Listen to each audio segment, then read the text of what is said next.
Potholes in Pennsylvania, those cavernous craters which have spread like cancer throughout the state. What can be done about them? They've taken their toll in personal injury and property damage. That's the subject of the next half hour on Good Day Pittsburgh.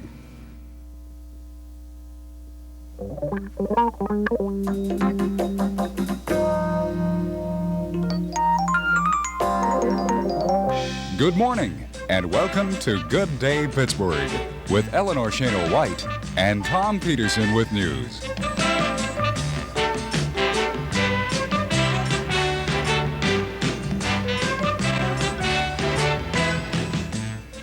Good morning, everyone. We finally made it. This is Wednesday, the last day of February 1979. Today we're going to be talking about highways in western Pennsylvania, our highways that look like a battlefield. We have two of the top generals with us this morning who are going to lead us into battle, and we're going to be talking with them in just a few minutes. But right now it's time to take time out for our mid-morning news update with Tom Peterson. Good morning, Tom. Good morning, Eleanor, and good morning, everyone. 3 shooting deaths reported overnight here in Allegheny County. Police in West Mifflin are looking for 2 men in a white car who shot to death 45-year-old Richard Striley of West Homestead last night as a man sat in his car in a parking lot in a West Mifflin shopping center. 24-year-old Harry Ham of Natrona Heights will be arraigned today in the shooting death of 21-year-old Bruce Frank of Natrona. Frank was shot following an argument between the two men. And in McKeesport, 16-year-old Gilbert Moore of Lee Street was surprised in a burglary attempt at a neighbor's home and was shot and killed. 33-year-old Patricia Tedeschi said she heard noises in the basement, went downstairs, saw the man, and shot him. The Parkway East underpass is open this morning, but the 10th Street bypass remains closed due to huge ice chunks left over from the flooding of the past couple days. River Road on the north side is open between the 6th and 9th Street spans, and portions of the Coal Valley Road near Gervosburg remain closed this morning. The Pennsylvania Senate has taken a small step toward paving the potholes across the Commonwealth. The Senate approved a plan for $10 million for immediate pothole repairs, but some legislators and others are saying that amount won't even scratch the surface. The Senate also passed a bill to make studded tires legal again, once again in Pennsylvania. The Thornburg Bridge between Thornburg and Crafton in the Chartiers Valley will be closed again today until 3 p.m. for pothole repairs. The president of the Amalgamated Transit Workers Union says Port Authority's transit trolley system is the most antiquated in the nation and could see a serious accident result. PAT is awaiting federal funding approval for its light rail transit system through the South Hills and may get word by April. A spokesman for PAT says problems can be averted if trolley drivers crawl through problem areas. Dr. Cyril Weck will take the stand today in the Common Pleas courtroom of Judge John Flaherty. The hearing involves Comptroller Jack Lynch's attempts to get morgue records for his probe of the coroner's office and Weck's attempts to quash those subpoenas. The county commissioners are ready to make a decision Friday on that long-delayed Grant Street skyscraper plan. In competition for the county-owned land are Hillman's Grant Land Company, which plans to construct twin 50-story office towers, and Oxford Development Corporation, which wants to build this clustered skyscraper project on that same county land. The state Senate has confirmed the nomination of Daniel Dunn of Pittsburgh to be new Commissioner of State Police. In sports, West Virginia 73, Duquesne 59, and Pitt 85, George Washington 80 in first-round Eastern 8 League action last night. That's the news in sports. Now back to Eleanor. Thank you, Tom. Well, everyone has a pothole story. Some of them make you want to cry, some of them make you want to scream. Well, Newswatch reporter Carol Makita talked to Lou Romero, who shared his very special pothole story with her. As Dr. Martin Krause, head of the new Pothole Victims of Pennsylvania, so aptly put it, everyone has their pothole story. With me is Lou Romero, pothole victim, with a not so unusual story. Lou, would you like to relate it to us? I had some very interesting happenings with potholes, especially one out on the Parkway. I don't know the name of the bridge exactly, but right beyond the J&L, outbound on the Parkway. I was tooling along there at a respectable clip, and I saw some small potholes, which I didn't think they were that bad. Mm-hmm. And as I crossed over those, felt some jarring, and suddenly I look up in front of me, I see this gigantic mama pothole. I guess I must have hit her children. She had to take it out on me and avenge her children's being run over. So what happened? Well, I heard clink, clink, and I look over, and the trim ring, $17 trim ring on my car, took 2 bounces and went over the bridge somewhere into oblivion. We are laughing now, but this is a serious situation. I'm sure you feel for your automobile.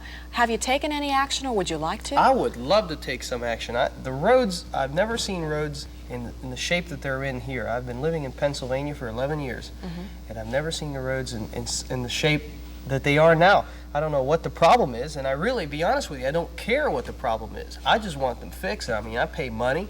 and I want them fixed. I mean, I have 2 matching cars now. Both are missing the same side hubcap, the front driver's side hubcap. The other one I lost on Route 30.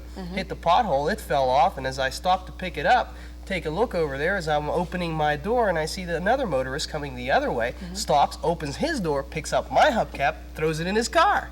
I mean, that tells you something about... You have had your share of problems not only with the road, but with motorists. That's true. You know, the Senate has approved some money now for pothole patching. How do you feel about that? Well, that's great, but what I would like to see is where the money originally, what happened to the original money, okay, that was set aside for roads. I mean, we paid the taxes. We have one of the highest taxed economies in the entire state of Pennsylvania. We have the worst roads. I traveled to Ohio this past weekend, and as we crossed the Ohio-Pennsylvania border, obviously, we crossed at one specific fault, as they call it. You know, there's a fault that ends at the Ohio-Pennsylvania border, and as we crossed into Ohio, the roads were perfect. We saw there was a hint of rain, a hint of snow, and the salt trucks were out over there. They were out inspecting the roads, not even spreading salt. I mean, if Ohio can do it, why can't we do it? Very good question. We hope to get you some help further on in the program, so stay tuned, Lou. Thank you. We'll be right back.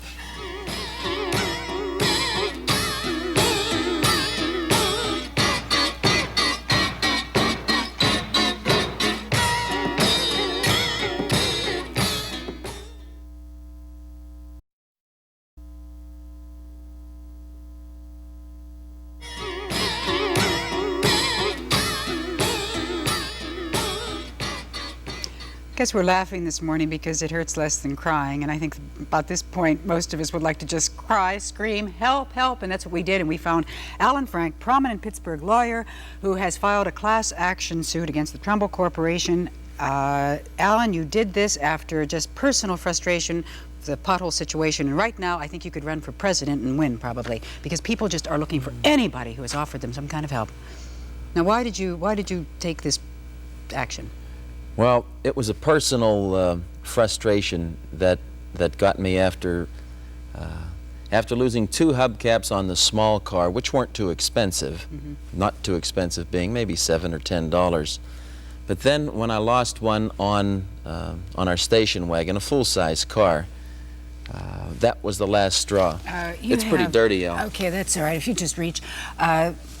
You know, this is not unusual. People are walking around. Alan came in this morning. This is his hubcap. Now, Alan, you are luckier than a lot of people because you retrieved your hubcap. Well, that's not so. This is one of the 2 that remain. I just wanted you to see that, you know, I do have a rather expensive hubcap. The car used to look nice when it had that hubcap on there, and now I've got to take them off and run into the other problems of rusted wheel nuts. Well, I have my personal story too. Unfortunately, if I had not run out of gas this morning, I could have brought my tire. My car is down the road a little bit, but I have a brand new tire, radio, less than 3,000 miles on it, split wide open. Took it back to the tire dealer, and he said, "Sorry, we can't do anything about it. It's a road hazard that caused this, so you suffer the loss." You obviously, in deciding to sue the contractor, you obviously feel that it's the contractor's fault. Oh, well, at least in the first instances, just as if a soda pop bottle would explode in your face, you wouldn't blame it on the person that put the carbonation in. You wouldn't seek out the actual glass manufacturer. You'd look on the bottle and it would say the name of the bottling company. You sold it to me. If you didn't do wrong and create a defective bottle, who did? When you look at a pothole in a road and then examine 20 feet away, the road looks perfect. Go to somewhere else, the road looks perfect. There's a defect there. And the contractor is primarily responsible for an obvious defect in our law. When I decided to sue, I realized that, my goodness, there had to be thousands of people similarly situated, and I put together the class action. Have you heard from a lot of people? Oh yeah, we've had hundreds of phone calls, really hundreds of phone calls, and I've never published the office phone number. Now, Alan, though, you are asking that pothole victims do a couple of specific things. You feel that it's very important that they go out and take a photograph, right? I do. I really do. Okay, let's run down the list of things that you would like victims in our audience right now to do, because I'm sure that Good. everyone has a story, everyone has a situation related to a pothole. What do you want them to do? All right. Most everyone has a camera that, you know, they know how to operate. Get out and take any particular photograph you like, as close up as you can get. That'll preserve the appearance of the matter and enable me or some other expert. Incidentally, I also have experience and a degree in engineering, professional engineering. I went to Carnegie Tech. I know a little bit about what I'm talking about in this area.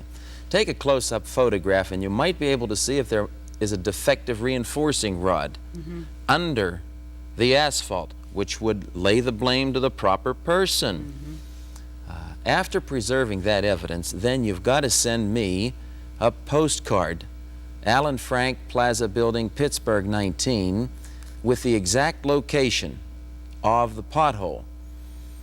In this way, I can identify exactly what contractor was responsible for that road. Okay, so you don't need a photograph of the damaged tire or the hubcap. You just want a photograph of the pothole. People are honest. They really are. And if we can preserve the evidence, we'll avoid the reason why there's never been a pothole suit before, namely, by April or May, everything's cleaned up, all the potholes are filled in, and there's no more evidence. There's no suit left. And the worst is yet to come. Oh, You know, yeah. March is a bad month. Oh, yeah. Alan, we have Jack Hughes with us this morning, and Jack is the president of the North Hills Chamber of Commerce, and he has a different idea of how we can fight the pothole problem. We'll be right back and continue our discussion.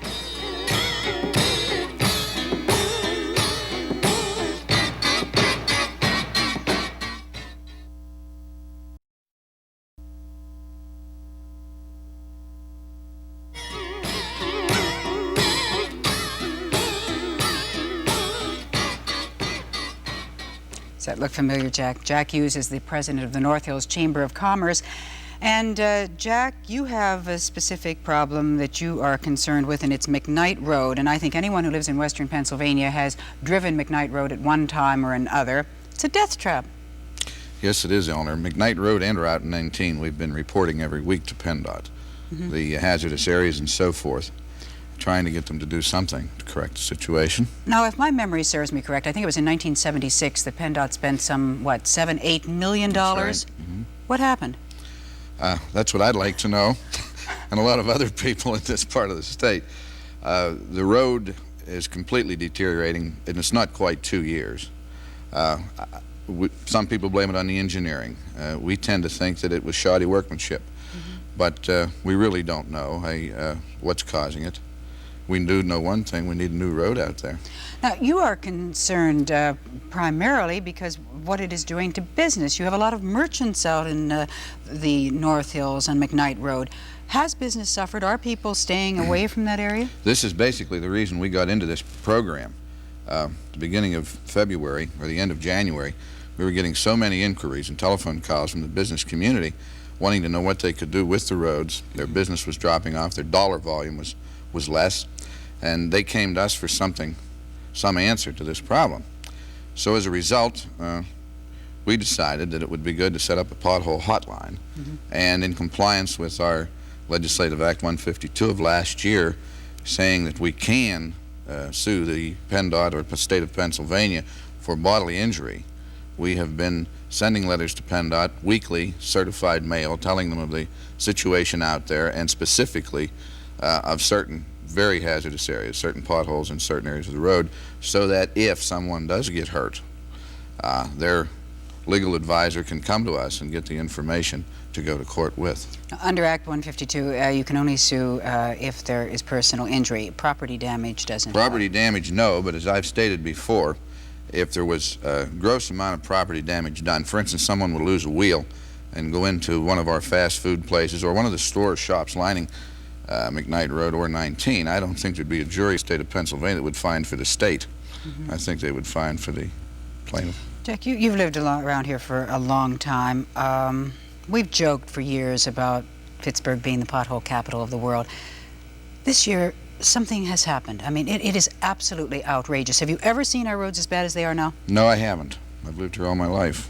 Now, do you think the answer is that we all band together if we scream loud enough? Do you think they're going to hear us in Harrisburg? I would hope so. We tell everyone to write Harrisburg, to write PennDOT, to form organizations similar to ours, allow people to know what's going on. We've written most of the people in Harrisburg, at least that are working with this end of the state.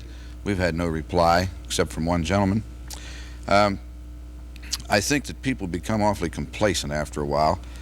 We elect our officials, they go to Harrisburg and to the federal government as far as that's concerned. Once they're there, we're paying their salaries, and we seem to think we're working for them, but it doesn't work that way. They're working for us, and I think people tend to forget this sometimes. Well, we want to continue our discussion with Alan Frank, Alan, the lawyer who has filed the class action suit against the contractor. I'm going to talk in a few minutes about such things as, you know, the ban on studded snow tires. Obviously, that meant nothing because our roads are worse now than they have ever been in the past. And the fact that yesterday, I think, State Senate appropriated some $10 million. That's just a drop in the bucket, isn't it? Well, I think maybe it's like throwing the dog a bone to shut him up. Yeah. We'll be right back.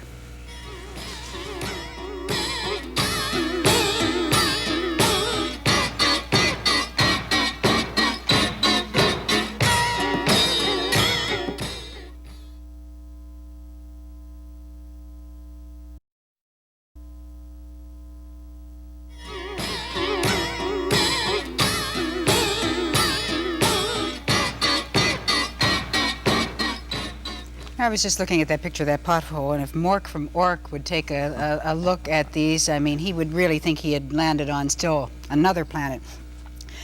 We have established the fact that we have some pretty bad roads in Pennsylvania. The pothole situation is, it's outrageous. Now, Alan, you say sue, join in the class action suit against the contractor. Jack says, let's sue PennDOT. You both have given our viewers phone numbers.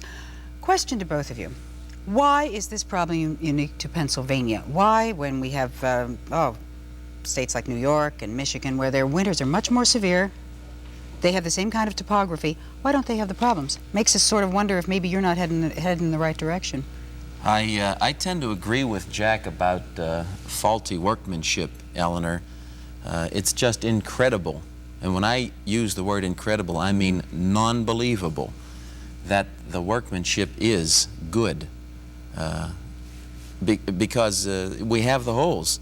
It's faulty workmanship, and a suit against the contractors will bear that out. Alan, isn't a contractor responsible for his work? How does a highway contractor get away with something that no other business could? For example, a man makes a suit. If you buy a suit and the suit falls apart, you take it back and you get your money back. How does a highway contractor get away with it?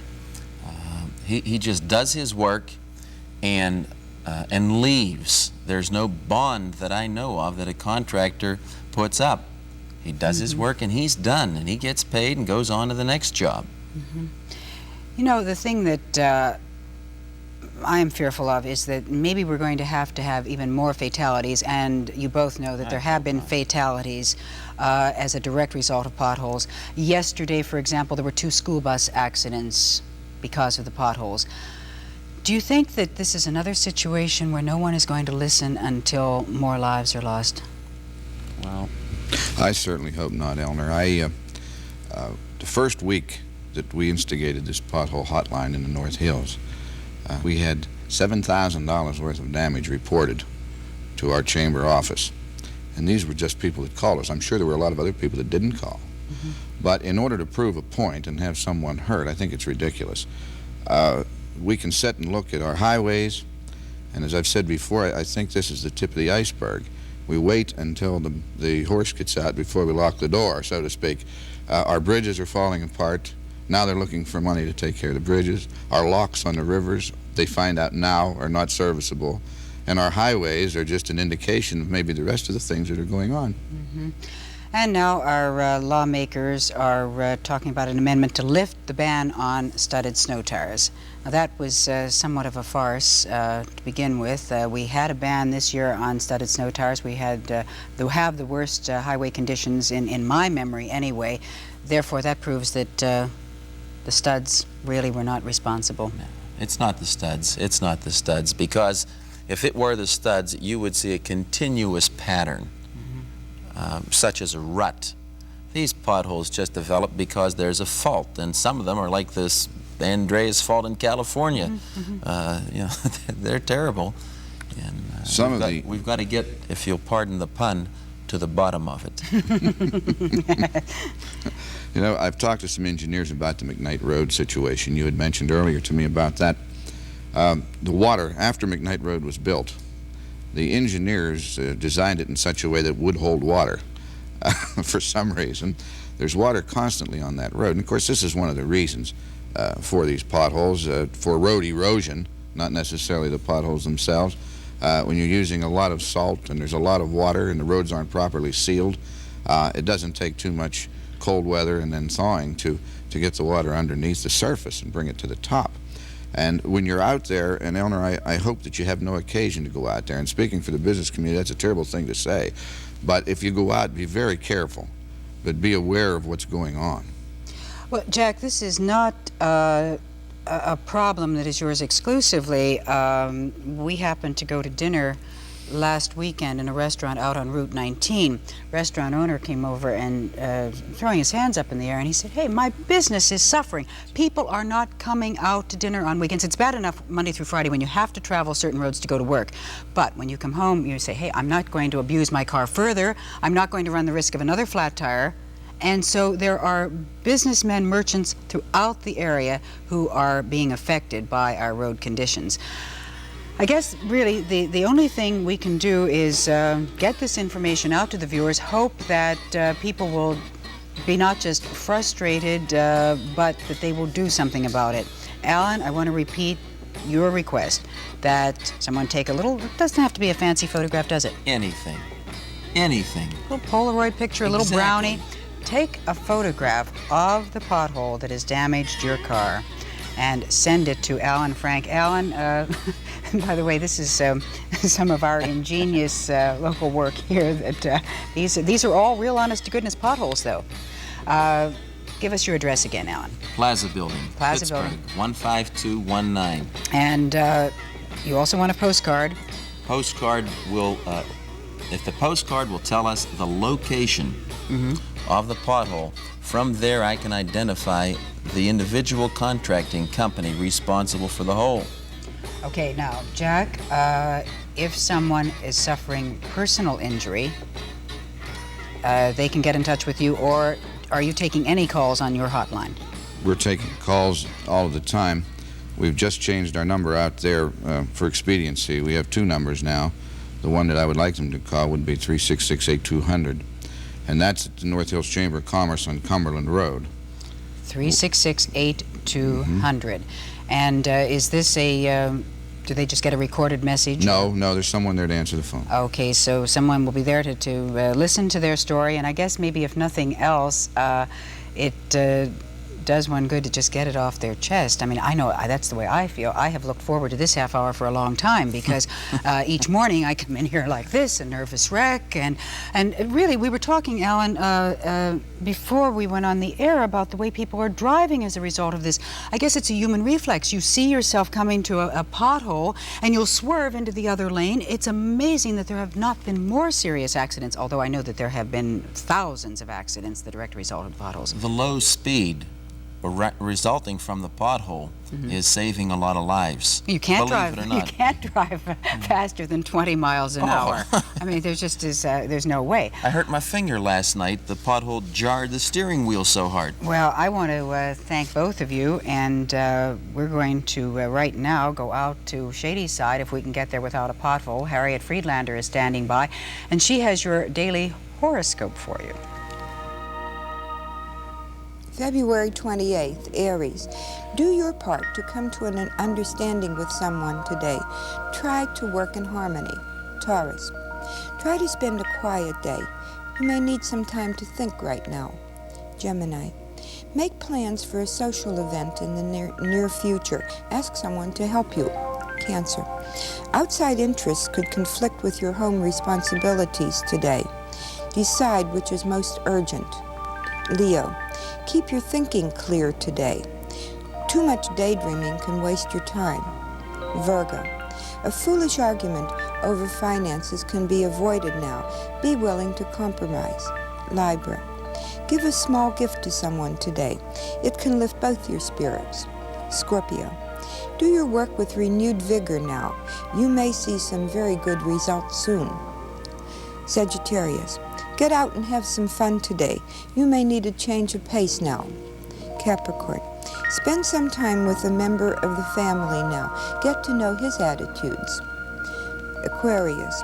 A short trip can bring favorable results today. Go where you will feel welcome. Pisces. Buy yourself a birthday gift now. Get something you have wanted for a long time.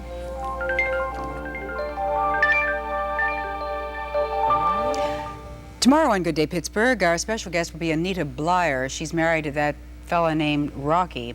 Anita is going to be by with a fashion show, all for the benefit of multiple sclerosis, I beg your pardon. That's tomorrow, 10:30 to 11, right here on TV 53. Do join us. In the meantime, have a nice day.